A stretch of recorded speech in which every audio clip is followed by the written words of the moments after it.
지금 우리는 한 해의 절반을 살아왔습니다. 이 한 해의 절반을 그냥 자연적으로 밀려서 살아왔는지, 아니면 내가 목적 삼고 계획했던 사명에 잡혀서 살아왔는지 하는 그런 부분들을 이 시간쯤은 한번 생각해 볼 필요가 있습니다. 물론 오늘은 사명에 대한 부분을 함께 묵상을 하는데, 6월 25일은 벌써 73주년이 지난 6.25 동란을 우리가 기억합니다. 특별히 크리스찬들, 나라를 위해서 기도를 많이 했던 사람들, 또 그룹이고 교회인데 끊임없이 이 민족을 위해서 기도의 자리를 만들어 주시기 바랍니다. 우리는 그동안 사무엘상, 사무엘하서를 쭉 묵상을 하면서 다윗을 추적을 하였습니다. 다윗은 그가 가지고 있는 그런 장점 중에 하나는 하나님께 늘 여쭈었다고 하는 거예요. 모든 일이든지 하나님께 여쭈었더라. 사실은 이게 굉장히 아름다운 신앙의 모양인데, 그는 바로 그런 신앙의 모양, 그런 사명을 어떻게 감당하였는가라고 하는 그런 질문을 함께 생각하려고 합니다. 여러분, 사명이라고 하는 것 자체는 그냥 주어진 자연적인 콜링이 아닙니다. 적어도 하나님께서 다른 사람에게 맡길 수 없어서 나를 부르시고 나에게 맡겨준 것, 이게 사명이고, 이런 사명에 잡혀지게 될 때 오늘 우리를 통해서 하나님의 나라가 더 확실하게 만들어져 갑니다. 말씀으로 오늘 들어가기 전에 제가 간증을 좀 하나 하려고 합니다. 2018년도 바로 요때 하반기 기도 제목을 써내려가는 카드를 그때 줬어요. 제가 이제 이 카드를 받고 8가지 기도 제목을 제가 썼습니다. 그리고 이 카드를 다른 성경 찬송에 넣어놨어요. 물론 기도 제목은 무엇이라고 하는 것을 알기 때문에 늘 기도했지만 다른 성경책에 넣어두었고, 엊그제서야 그 성경책을 이렇게 정리하다가 이 카드를 발견을 하게 됐습니다. 그런데 참 놀라운 거는 제가 이 카드의 8가지 기도 제목을 구체적으로 써서 하나님 앞에 기도했던 기도 제목인데 8가지가 다 이루어진 거예요. 네, 너무 감사하게. 5년 전의 일이기 때문에 이게 까맣게 잃어버릴 수도 있는데, 어쩌면 하나님은 5년 동안의 여정을 통해서 이 기도 제목을 하나도 그냥 흐트러짐이 없이 다 이루어 주셨을까? 정말 기막힌 거잖아요. 그래서 제가 이제 한 해의 중간쯤을 정리하는 오늘 여러분의 주보 속에 보면 이 카드를 하나씩 넣어드렸습니다. 이 카드를 넣어드렸는데 제 욕심 같아서 이 카드를 8가지 기도 제목을 삼고요. 8가지 기도 제목을 여러분 잘 적어서 돌아오는 금요 성찬 예배 때 일단 하나님 앞에 올리십시다. 그리고 제목에서 다시 여러분에게 다 나눠 드릴 거고요. 5년이 지난 다음에 제가 이 밑에 이렇게 썼어요. 2018년 6월 30 금요 하반기 성찬 예배 때 간증해 주십시오. 그래서 5년 동안을 기도 한번 해보자라고 하는 부분입니다. 여러분 그 한번 해보시겠어요? 한번 해보십시다. 왜냐하면 제가 증인이잖아요. 제가 증인이고, 증인이면서 제일 마지막 8번째 제 기도 제목 중에 우리 둘째의 배우자를 위해 예비하신 배우자를 주시옵소서. 그러는데 정말 이것조차도 예비하신 배우자를 하나님께서 허락하셔서 부모의 마음인 제가 마음이 아주 그렇게 가벼울 수밖에 없는, 어쩌면 막연하게 8가지 쓴 것 같은데 하나님은 그렇게 하셨을까? 여러분 기대가 좀 되잖아요?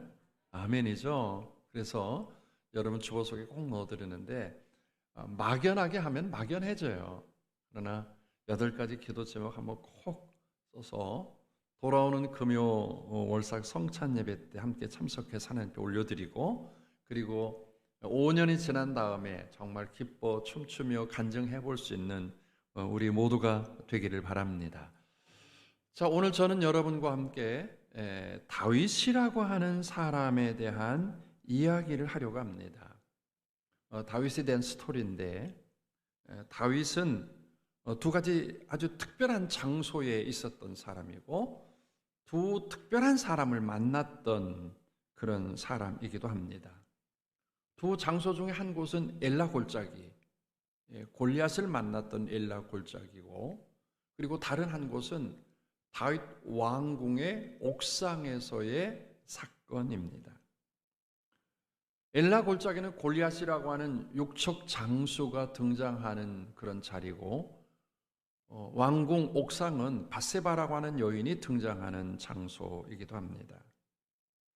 이 2 장소와 이 2 사람은 다윗에게 아주 중요한 역할을 하게 하는 그런 소중한 장소요, 소중한 사람들이었습니다.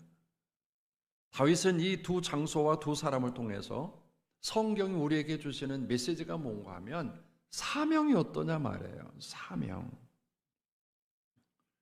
엘라 골짜기의 이 거대한 골리앗과 왕궁 옥상에서 연약해 보이는 밧세바는 이게 견주지도 못할 만큼 힘 있는 사람이고 힘이 없는 사람이지만, 이 2 사건을 통해서 하나님께서 다윗에게 어떻게 하셨는가라고 하는 부분을 우리에게 오늘 6월의 마지막 주일에 함께 묵상하게 합니다. 다윗이 골리앗을 만났을 때는 무명의 사람이었습니다. 어렸고, 그리고 검증도 되지 않았고, 그런데 이런 무명의 다윗에게 하나님이 개입하셨다고 하는 거예요. 그는 엘라 골짜기에서 골리앗을 향해서 다름질하게 될 때, 야 한번 싸워보자 이런 스타일로 다름질한 게 아니라, 그 골리앗을 향해서 다름질할 때 이 다윗이 이런 표현을 합니다. 나는 이스라엘 군대의 하나님의 이름으로 내게 나아가노라.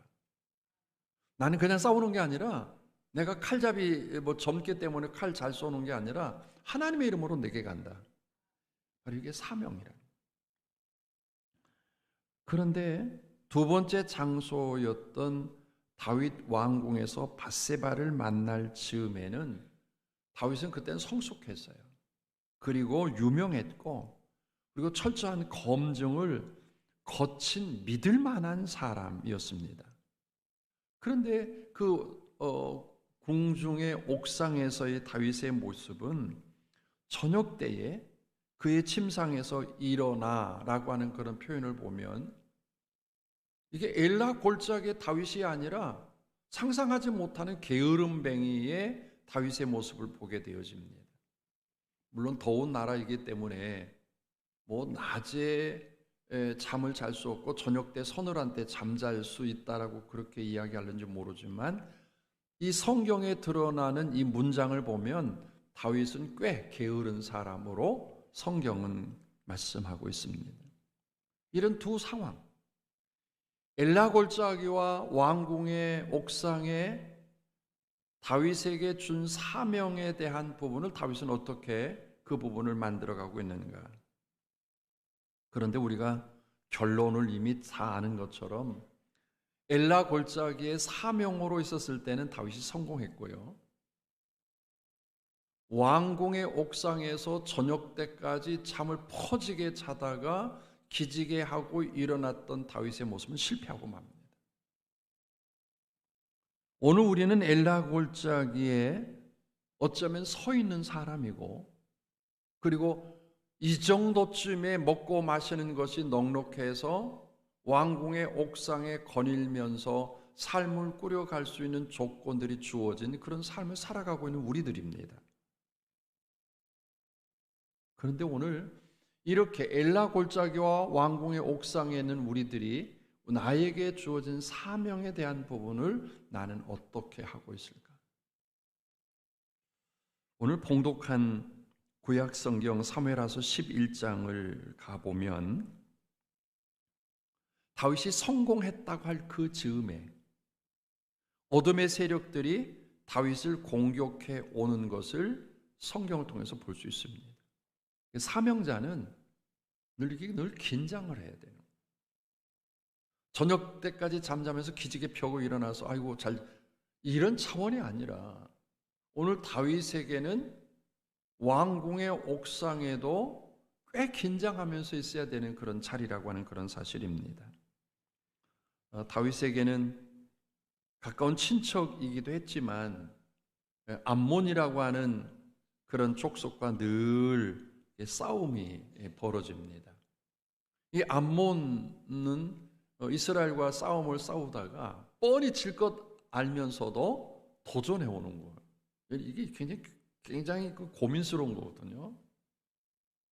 여러분, 내가 싸워서 이길 수 있는 사람이라고 한다면 뭐 도전할 수 있지만 뻔한 것, 가서 싸워도 내가 지고 싸워도 내가 초라한 모양을 가지고 있음에도 불구하고 암몬이라고 하는 그런 나라는 다윗을 공격합니다.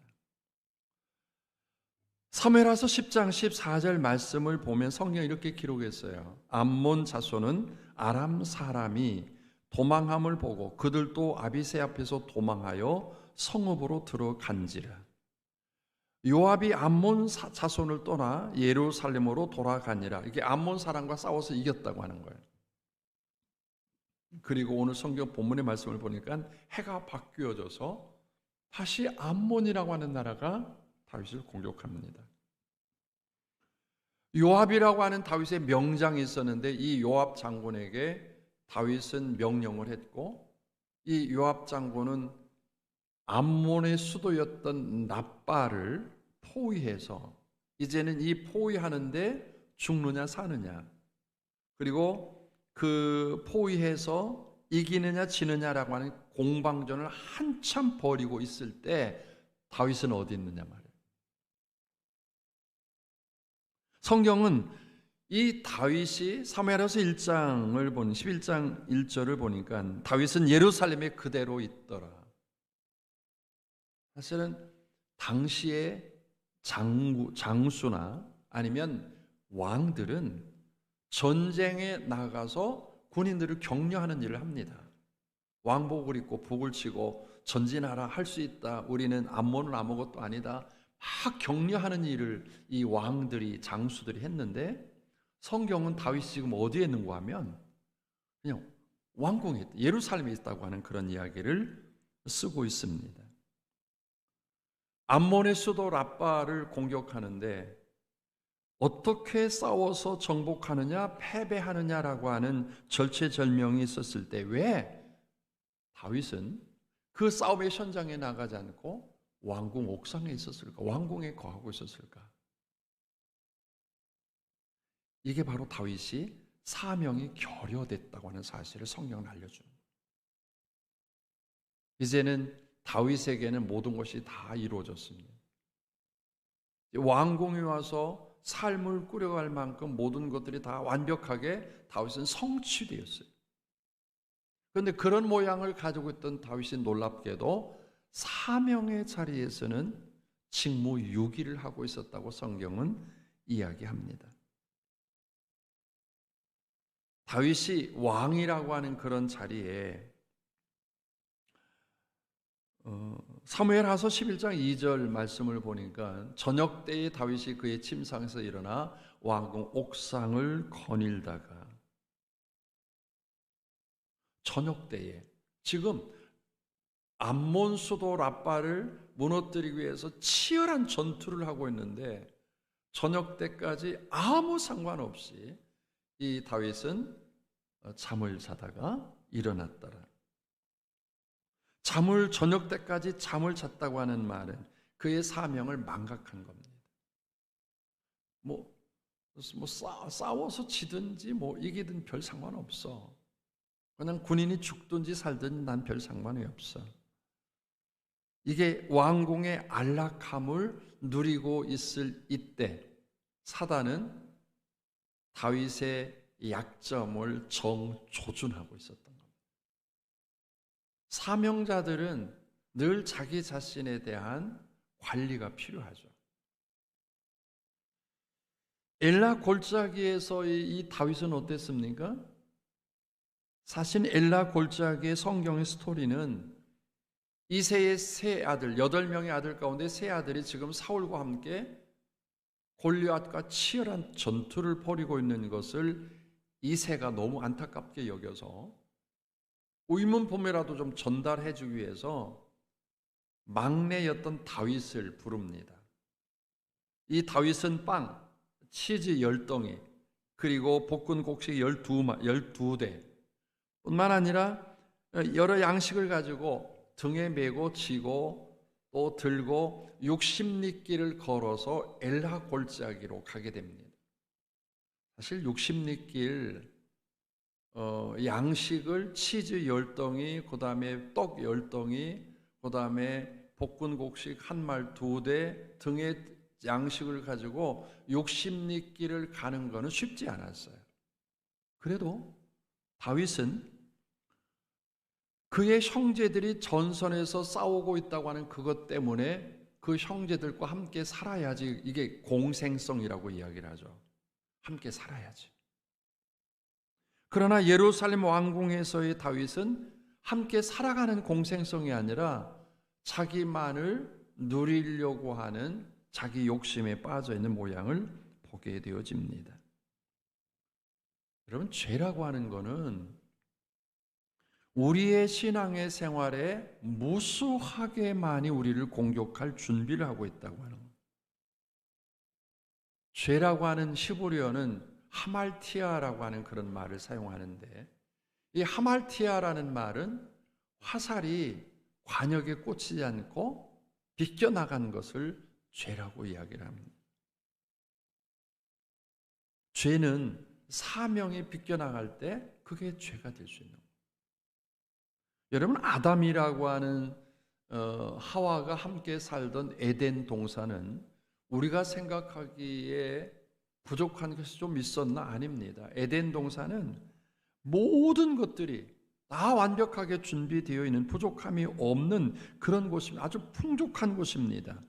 그런 곳에 죄가 있다고 하는 것은 부족한 부분으로서의 죄가 아니라 사명이 결여됐을 때 죄는 그들을 공격한다라고 하는 그런 부분을 보게 되어집니다.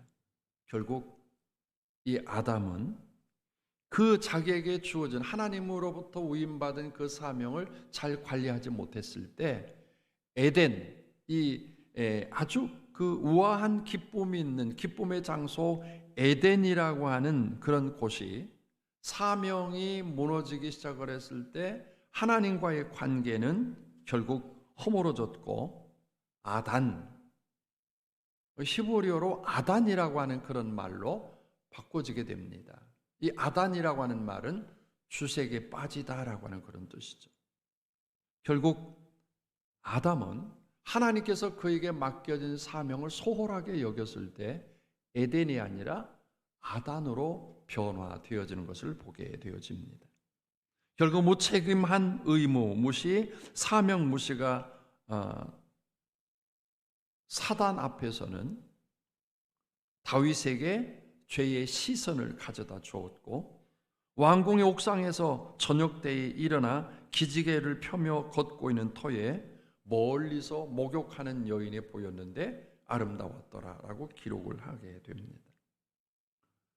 사실 지금이나 예전이나 왕의 생명을 보호하기 위해서 왕궁 가까이 모든 사람을 소개를 시키죠. 멀리 보내잖아요. 왜냐하면 왕의 생명을 구하기 위해서니까. 그런데 어떻게 된 것이, 다윗이 저녁 때 기지개를 펴고 옥상에 올라가 보니까 건너편에 여인이 목욕을 하는데 심히 아름다웠더라라고 그렇게 이야기를 합니다. 근데 주경학자들이 쓴 이 저녁 때라고 하는 그런 단어는 히브리어로 에레부라고 하는 이 단어인데, 에레부라고 하는 단어는 땅거미가 내리기 시작한 이후에 어둠컴컴해서 잘 보지 못하는, 사방이 어둠에 젖어서 사물을 분별하기 어려운 상황을 말하는데, 이 모양에 대해서 다윗의 안목은 정욕이 살아났고, 그 어둠에 깔린 상황에 여인이 아름답게 보인 게 아니라 다윗이 아름답게 보려고 했던 겁니다. 사명이 결여된 사람이 가지고 있었던 죄가 그들에게 공격하는 그런 모습이기도 합니다. 다윗은 지금 사명을 팽개친 후에 죄를 향해서 다름질하고 있습니다. 죄는 사명이 분명해지지 않을 때 만들어지는 결과라는 사실을 우리가 기억해야만 합니다. 엘라 골짜기의 승리는 다윗이 기술이 있었던 것이 아닙니다. 물맷돌? 그 기술, 물론 아버지의 양을 치다가 물맷돌로 짐승들을 그리고 맹수들을 쳐서 물리치긴 했지만 그것 자체가 중요한 게 아니라 다윗이 그에게 주어진 사명에 대한 열정이 있었기 때문에 하나님께서 물맷돌 하나 가지고 그 거대한 골리앗을 넘어뜨렸다라고 하는 그런 부분들을 우리는 보게 되어집니다. 이제 한 해 절반을 왔습니다. 코로나 바이러스가 거치고 나서 우리는 한 해를 시작하면서 막 기대를 걸고 한 해를 시작을 했어요. 나에게 주어진 일 다시 한번 회복해서 멋지게 해야 되겠다라고 하는 생각으로 시작을 해왔는데, 지금 여러분의 자리가 엘라 골짜기라고 생각이 됩니까? 아니면 왕궁의 옥상에 있는 다윗 같은 모습입니까? 믿음의 생활은 이 정도쯤 하는 거야, 내가 여기까지 걸어온 것을 보면 이 정도쯤은 되는 거지 뭐 라고 하는 그런 합리화된 사명을 잘 이루지 못하면서 스스로 위로하고 있는 그런 모습은 아닌지, 오늘 여러분의 신앙, 여러분의 믿음의 자리에 하나님께서 여러분을 부르셔서 맡겨진 사명이 어떤 것들입니까? 주님의 나라를 위해서, 또 교회를 위해서, 여러분의 가정과 여러분의 자녀를 위해서 여러분이 해야 할 일들의 사명을 허락해 주셨어요. 그 사명에 대한 내 반응은 어떤가라고 하는 질문을 한 번쯤 해볼 수 있어야만 합니다. 우리 주님은 누가복음 13장 33절 말씀을 보면 주님이 이렇게 말씀하신 적이 있어요. 그러나 오늘과 내일과 모레는 내가 나의 갈 길을 가야 하리니, 오늘과 내일과 모레는 내가 나에게 가야 할 길을 내가 가야 되리니, 그리고 십자가를 지시고 인류 구원의 역사를 이루신 주님, 골고다 십자가 지시기까지 그 자리를 떠나지 않으셨던 주님의 모양이 오늘 우리가 그리워지는 그런 때에 살고 있습니다. 나를 위로로 채워지는 자리가 아니라 하나님께서 나를 부르시는 그 부르심에 내가 어떤 반응을 지금 보여주고 있는가? 엘라 골짜기인가? 왕궁 옥상인가? 긴장하는 엘라 골짜기인가? 저녁 때까지 잠을 푸근하게 자고 기지개 펴고 일어난 왕궁 옥상일까? 그러나 그 주변에 늘 사단이, 베드로 사도가 우리들에게 권면합니다. 근신하라, 깨어라. 오늘 하나님은 우리에게 주어지신 사명은 우리를 통해서 하나님께서 우리를 보시면서 하나님 너무 좋으신, 너무 하나님 기뻐하시는 그런 모양으로서의 사명자 되기를 원하시는 거예요. 오늘 여러분 스스로 위로하지 말고 나의 서 있는 자리가 어딘가를 정확하게 한번 보시고, 이제 새롭게 시작하는 다음 주부터의 7월달 하반기는 왕궁 옥상에서 기지개 펴다가 죄의 자리에 가까이 가는 게 아니라 여전히 긴장하며 기술도 없고 자격도 없고 검증도 안 되고 부족한 것뿐인 엘라 골짜기에 싸워서 이겼던 그 다윗 같은 심정으로 돌아가서 여러분 때문에 하나님께서 흠흠해 하시는, 여러분 때문에 하나님께서 기뻐하시는 그런 교회와 성도들 다 되기를 주님의 이름으로 축복합니다.